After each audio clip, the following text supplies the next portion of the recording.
ილია თოფურია ის ვისზეც ამბობენ რომ მასზე მტკიცე არავინ არსებობს. იყვირე ჩემო ჩემპიონო შენ ძალიან განსაკუთრებული ხარ. ამ სიტყვებით მიმართა ქართულ ჩემპიონს ამერიკის პრეზიდენტმა ტრამპი ილია თოფურიას ოვალურ კაბინეტში შეხვდა. თეთრ სახლში იმყოფებოდა ალექსანდრე თოფურიაც. პრეზიდენტმა UFC Freedom-ის 4 მონაწილეს უმასპინძლა და ბრძოლის წინ მათ წარმატებები უსურვა. ილია თოფურიამ პრეზიდენტს მასპინძლობისთვის მადლობა გადაუხადა და თქვა რომ ღონისძიება დიდებული იქნება. თოფურიასა და გეიჯის ბრძოლა თეთრი სახლის ეზოში 14 ივნისს გაიმართება.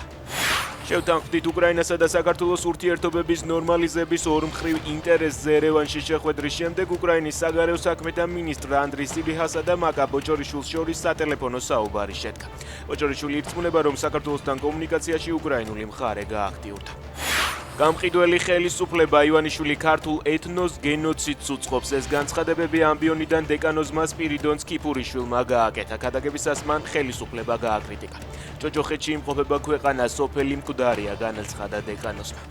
გურჯაანში 36 წლის კაცის მკვლელობის შესახებ ახალი დეტალები ხდება ცნობილი. ადგილობრივების ინფორმაციით შემდგომდე რამდენიმე დღით ადრე არსენ მარტაშვილმა, რომელიც მცირეწლოვან შვილებთან ერთად ავტომობილით გადაადგილდებოდა, მაღალი სიჩქარით მოძრავი მანქანის მძღოლს შენიშვნა მისცა. ამის შემდეგ ის საქმის გასარჩევად დაიბარეს და გულის არეში ესროლეს. მომხდარზე ერთი პირი დააკავეს.